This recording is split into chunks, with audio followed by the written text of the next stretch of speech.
the new Mac Mini.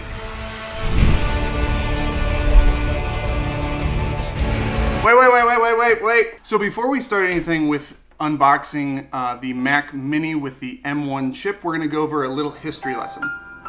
We're going to keep it really simple and straight to the point. This is not the first time that Apple has changed CPU or microprocessor manufacturers or partners.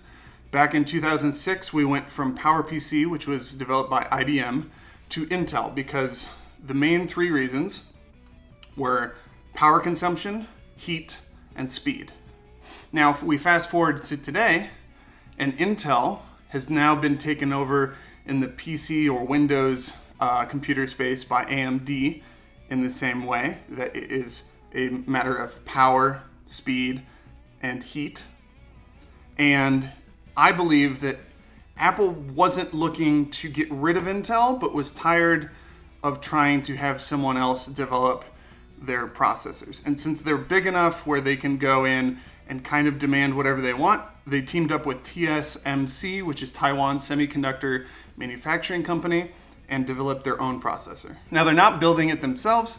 What this means is basically they have a manufacturing partner, and they've come up with all the designs, the engineering, and everything behind it, and TSMC is executing the product. In the same way that most of their parts products and other designs are not manufactured directly by them, except maybe the shells and the cases that you get your computers, the aluminum, one block aluminum, sorry. But this is pretty normal practice. Now, what they're looking at is revolutionary in the way that it's constructed, the size, the speed, all of these things. The actual idea has been going on since, at least in phones, since the Samsung Note 3. And mind you, it's not the Note 7, which caught on fire, but the Note 3, which had an octa-core processor, which basically is the same way that the Apple processor is working, which gets a little confusing. So let's break some of that down. The 8-core CPU that they're talking about is not the same as you would find in an AMD 3800X Ryzen processor, which it's actually 8 cores and 16 threads. This is rather 4 cores that are for high-powered tasks and 4 cores that are meant for low power or to save battery. So when they're talking about a 20-hour battery life, they're actually using those 4 low-powered cores. However, this means that you're able to do high-performance tasks and have a good battery life. Obviously, if you're editing video with most of these processes, you're not going to see an extended battery life where they're saying 20 hours. It's probably going to be less. But we're not testing that today. What we want to test is the actual usability, the performance of the chip, not the performance of the battery, not the performance of the screen, because most of those things are going to be similar, and there's a lot of people already testing battery life. The Mac Mini, as you've seen before, or maybe you haven't, is always kind of been the benchmark of what their entry level can do. At a $699 price point, a Mac Mini is always the cheapest way and has always been the cheapest way into Apple computers. Now, obviously, the MacBook Air at $1,000 is not a bad option because for about, $400, $300, you're getting a screen, a battery, and the ability to use it somewhere else. But what we're testing today and what we're going to look at is the Mac Mini M1 base spec, so 8 gigs of RAM, 250 gig SSD storage, which Apple, I know storage isn't cheap, but you're putting 256 gigs in an iPhone already, and since we're kind of moving where both of them are the same, I would assume you could put a terabyte in this Mac Mini. It would cost you like $5. I'm excited about the actual computer. I'm excited to see what apps currently are working, what ones don't work, which ones fall on their face. I edit all my videos in Final Cut Pro, so I'm very excited to see what that does versus a 2019 MacBook 16-inch with a 5500M 8 gig graphics card. All of that with 16 gigs of RAM versus this guy, the Mac Mini. So let's unbox it. Oh, and since I want you to see what I'm seeing, we're gonna construct a weird first-person unboxing experience.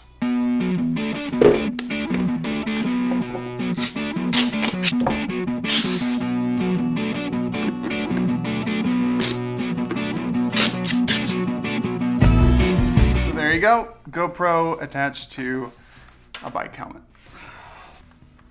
Does it look nice, Anna? She can't hear me. Okay, so we're gonna switch cameras in 3, 2, 1. Okay, gotta get my knife. Oh, don't even need the knife. So we got the brown box.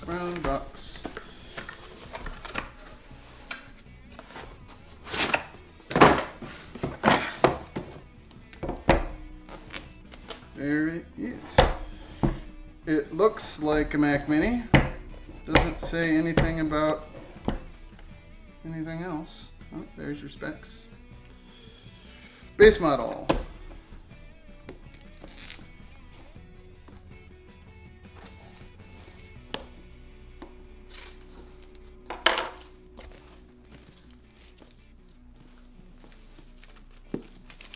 This probably looks ridiculous. Safety first. Safety first. Okay. So we have our Mac Mini, as is always, on top. I've never understood how the Macs don't and iPhones don't get completely obliterated with this, like, mounted on the top and hope no one smashes it approach. So we have our Mac Mini. We have instructions, probably stickers somewhere in here. Ooh, it smells weird. It smells like... What does that smell like? It smells like a... kind of like a Nike factory smell. Have you ever had like Nike shocks? Weird silver apple. Power cord. And that is about it. Oh,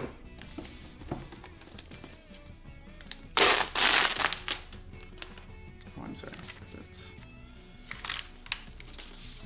remove the plastic, and as is customary with all of these, you get the ports covered.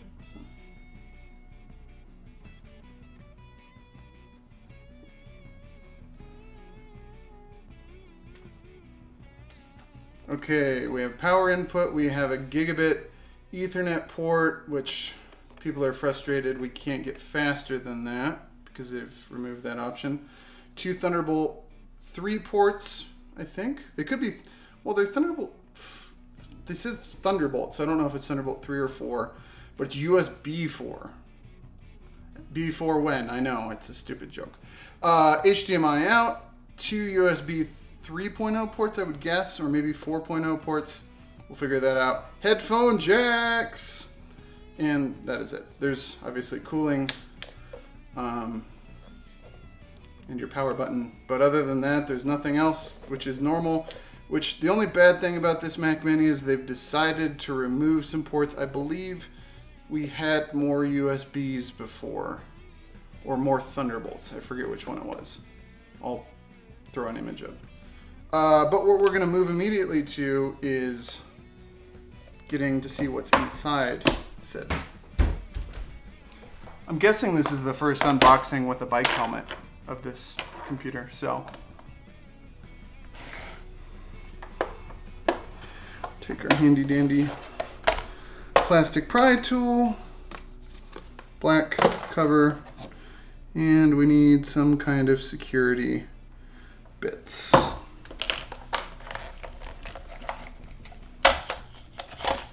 Take our handy dandy not iFixit kit. Oops.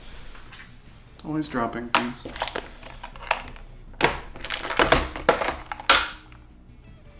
Guessing it's a... Oh. Are you my mother? Hey, second guess. So normally with Mac Minis, years ago they were making them where you could basically remove 3 screws and be in. Every year they seem to add screws or glue. Kind of as a, well, you could upgrade stuff, but I don't think we really want you to. And now, you can't upgrade jack squat, I believe. So we might just be looking at a computer that you can't do anything with. But at least we're looking at it. So 6 screws later, there's probably a Wi-Fi antenna, as is normal.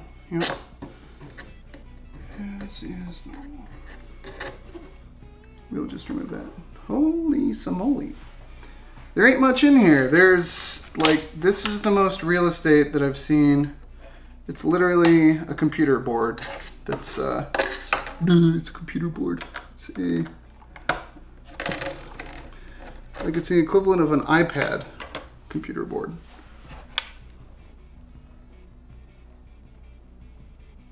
There's one internal fan. That is about it.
It's a tiny little fan in a tiny little computer. I wonder if this is the same. So there's power, which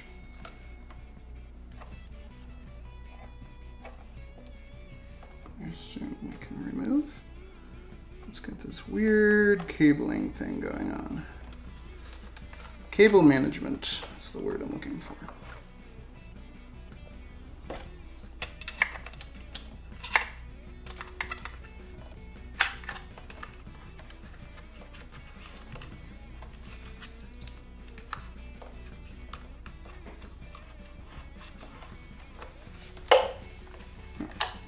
There's the power cord out. There is a other cord.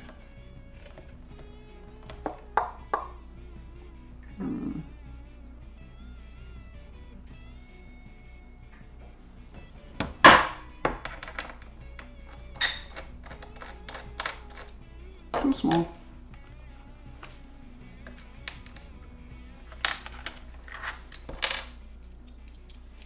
So we need a 6 security, and I'm going to just go with the 8 security because I would assume that's what this is.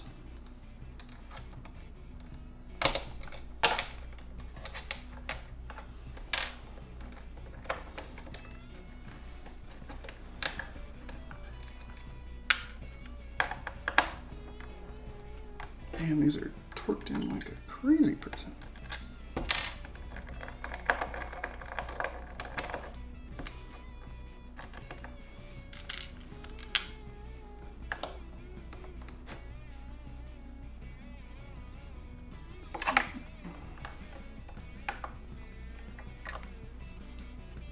And the power supply uses 6 again, I guess. Yep. Odd. But again, they don't want you to upgrade this or probably look at it, so.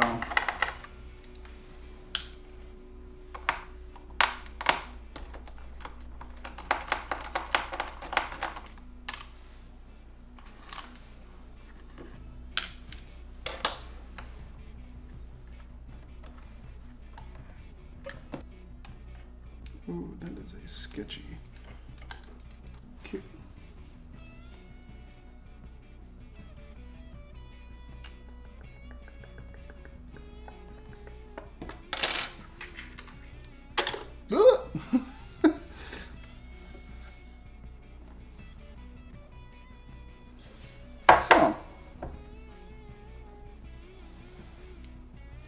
there you have it. We have our entire Mac Mini.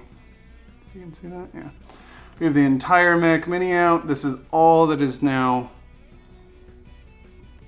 needed to run an entire Mac OS system. I would assume, yeah, so this is your proprietary M1 chip right here, obviously connected to the cooler, which has a fan in it, unlike the MacBook Airs, which is kind of, sort of a fan. Then we have all these little ribbon cables. Don't know. Almost looks like a blank spot for something. I wonder if we're getting graphics upgrade or something through that. But I would assume that our storage might be done here. These two chips, and this one might be RAM, or this might be RAM and this might be storage. But yeah, this thing is absolutely tiny. There you go. Backside looks like so. And then the rest that's in the case is just like the power supply, like the volume of the power supply I think is bigger than the whole computer, if that tells you anything. And most of the weight is the case. Now that we have it all completely deconstructed, I'm going to put it all back together, and we're going to see if this can replace my $2,300 16-inch MacBook Pro. So we'll see you in a minute.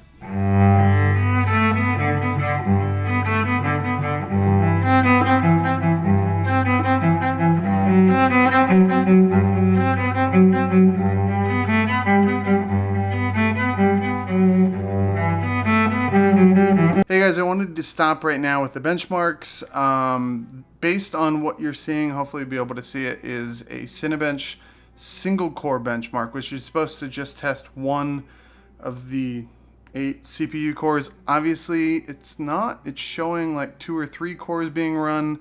I understand that QuickTime recording the screen could probably take 1 or maybe 2, but when I started the recording it was only doing 1 with mostly the graphics card, the M1 video processor running, and not much CPU core.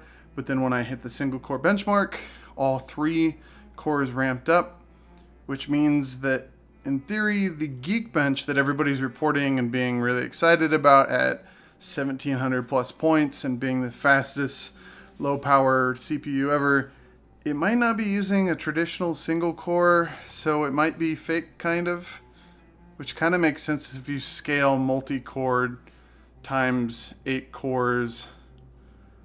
It should be like in the 10,000s.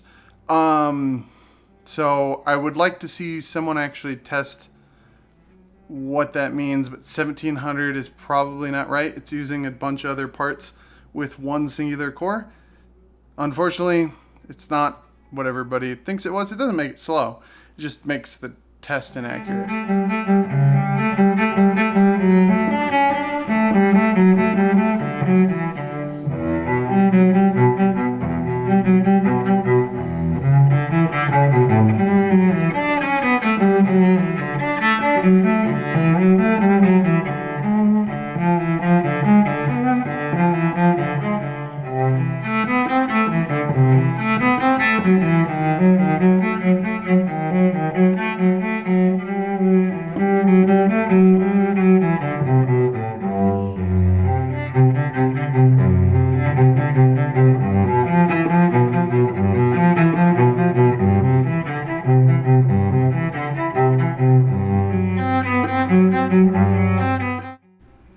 Okay, so as we've seen, there's some issues with new products and things like that. I don't think they're going to be there forever. I'm super impressed by the speed. I'm a little confused on the testing. I don't think the testing reflects necessarily how new their execution of processors is. There's a couple gripes I have. They're very minor. Like I said, in Final Cut, it stutters. I'm guessing there's little applications like that just need to be ironed out with software. There's 2 little ports. There's 2 2 USB Type A, 2 USB Type C, which means we're back to some kind of weird adapters to add devices and storage. You're going to basically add a mouse and a keyboard and need to get an adapter. The case is a little too large for 2020. This is the same size they've been using since they came out. The board is literally like taking that much space up, and so I think we could just make it smaller. That being said, this is a great device for people who want to get into a Mac for cheap. $699, don't upgrade, don't get any of the other things. That's what you need. You just basically bring over your mouse and keyboard, your current monitor, plop the Mac Mini in front of it, and you're done. If you're a content creator or you're doing serious work, you could use this to start, but it's definitely going to have some limitations. So if you're doing 1080p video and photo editing only, but obviously not giant photos, you're fine. If you're doing something with an A7R, a Canon R5, where they're shooting 40 megapixel photos, or you're editing in 4K, 8K, hold off. This is not for you. It's going to just sit there and spin. It's definitely going to be able to handle it, if you're wanting to wait. I don't think for professionals right now, it's replacing the old Mac Mini where you could hook in eGPUs. Oh, last gripe. eGPUs, you remove the whole freaking ability to use them. This thing, at $699 plus $250 for a graphics card you could put outside of the Mac Mini, I would get rid of my laptop now.